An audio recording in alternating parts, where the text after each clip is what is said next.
بسم اللہ الرحمن الرحیم۔ السلام علیکم ورحمۃ اللہ وبرکاتہ۔ دوستو، کائنات میں اللہ رب العزت کی تخلیق کے مظاہرے ناقابل شمار ہیں۔ اجرام سماوی یعنی سیلیسٹیل باڈیز اور ان تمام ستاروں کی موجودگی کائنات کے حسن کو دوبالا کرتے ہوئے اسے ایک خاص انداز میں بیلنسڈ رکھے ہوئے ہیں۔ یہی توازن اس کائنات کا حقیقی حسن ہے، جس کی مدد سے مادہ یعنی میٹر اور اینٹی میٹر پر مشتمل کروڑوں اربوں کہکشاؤں کے مجموعے، جنہیں کلسٹرز کہا جاتا ہے، بغیر کسی حادثے کے کائنات کے مرکز کے گرد گردش کرتے رہتے ہیں۔ ہماری کہکشاں ملکی وے دراصل ایک چکردار یعنی اسپننگ کہکشاں ہے۔ اس کے 4 بازو ہیں، جن میں موجود کروڑوں ستارے کہکشاں کے سینٹر کے گرد گردش کر رہے ہیں۔ سورج بھی اپنی ساتھی ستاروں کی طرح کہکشاں کے سینٹر سے 30,000 لائٹ ایئر کے فاصلے پر اوریون عام میں واقع ہے اور کہکشاں کے مرکز کے گرد 22 کروڑ سال میں اپنا ایک چکر پورا کرتا ہے۔ سورج کی اس گردش کو اللہ رب العزت نے قرآن مجید میں یوں بیان کیا ہے: اور سورج اپنے لیے مقرر کردہ راستے پر چلتا ہے، یہ راستہ غالب علم والے اللہ کا مقرر کردہ ہے۔ قیامت کے حالات کو بیان کرتے وقت سورج کے بجھ کر بے نور ہو جانے اور اس کی حرکت رک جانے کے بارے میں اللہ رب العزت نے قرآن مجید میں فرمایا ہے: اذا الشمس کورت، جب سورج لپیٹ کر بے نور کر دیا جائے گا۔ سورج کی طرح چاند بھی اپنے متعین راستے پر مصروف سفر ہے۔ اللہ تعالیٰ فرماتا ہے: الشمس والقمر بحسبان، سورج اور چاند معلوم اور مقررہ فلکیاتی حساب کے مطابق حرکت کر رہے ہیں۔ چاند کی روشنی سورج کی دین ہے۔ جس طرح زمین سورج کی دھوپ سے منور ہوتی ہے، اسی طرح چاند بھی سورج ہی کی دھوپ سے روشن ہوتا ہے۔ اللہ تبارک و تعالی نے علم و عرفہ سے عاری دور کے نظریات کے خلاف قرآن مجید میں سورج کے لیے روشنی دینے والا اور چاند کے لیے روشن کیا جانے والا کے الفاظ استعمال کیے ہیں۔ اللہ تبارک و تعالی سورہ یونس میں فرماتا ہے: وہی ہے جس نے سورج کو روشنی کا منبع بنایا اور چاند کو اس سے روشن کیا۔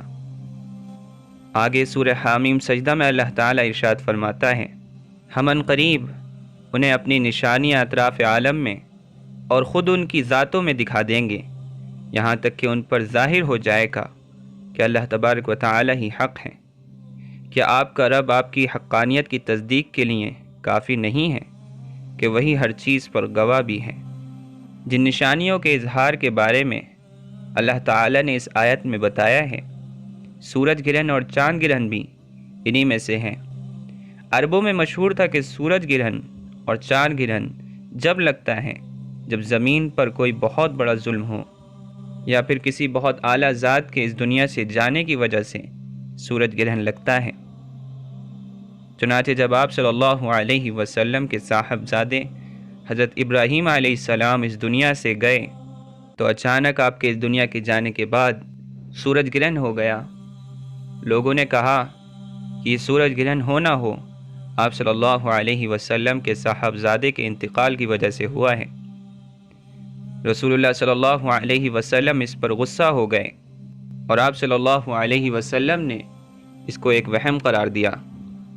چنانچہ حضرت ابن عمر رضی اللہ عنہما سے روایت ہے کہ نبی کریم صلی اللہ علیہ وسلم نے فرمایا: سورج اور چاند کو کسی کی موت اور زندگی کی وجہ سے گرہن نہیں لگتا، بلکہ یہ اللہ کی نشانیوں میں سے 2 نشانیاں ہیں، جب تم انہیں دیکھو تو نماز پڑھا کرو۔ حضرت ابو موسیٰ رضی اللہ عنہ نے فرمایا: سورج کو گرہن لگا تو حضور نبی کریم صلی اللہ علیہ وسلم پر ایسی کیفیت طاری ہوئی جیسے قیامت آ گئی ہو۔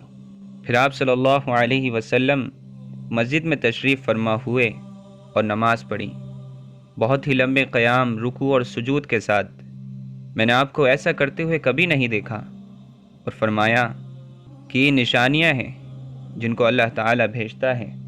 یہ کسی کی موت یا زندگی کی وجہ سے نہیں، بلکہ اللہ تعالیٰ اپنے بندوں کو ڈراتا ہے جب تم ایسی کوئی بات دیکھو تو اللہ کے ذکر، دعا اور استغفار کی طرف دوڑا کرو۔ زمین پر سورج گرہن اس وقت ہوتا ہے جب چاند گردش کے دوران سورج اور زمین کے درمیان میں آ جاتا ہے، جس کے بعد زمین سے سورج کا کچھ یا پھر پورا حصہ نظر نہیں آتا۔ اسی طرح زمین کا وہ سایہ جو گردش کے دوران کرۂ زمین کے چاند اور سورج کے درمیان آ جانے سے چاند کی سطح پر پڑتا ہے اور چاند تاریک نظر آنے لگتا ہے، اس کیفیت کو چاند گرہن کہتے ہیں۔ قدیم مذاہب میں سورج گرہن اور چاند گرہن کے متعلق عجیب و غریب قصے مشہور تھے، جبکہ قرآن مجید نے اسے اللہ کی نشانی قرار دیا اور رسول اللہ صلی اللہ علیہ وسلم نے نماز کسوف و خسوف ادا کر کے بتایا کہ اس کیفیت میں سورج اور چاند کی حرکت معمول سے ہٹ کر ہے، جو اللہ کی نشانی ہے اور قیامت کا منظر ہے۔ اس سے پناہ مانگنے کے لیے خدا کے حضور سجدہ ریز ہو جاؤ۔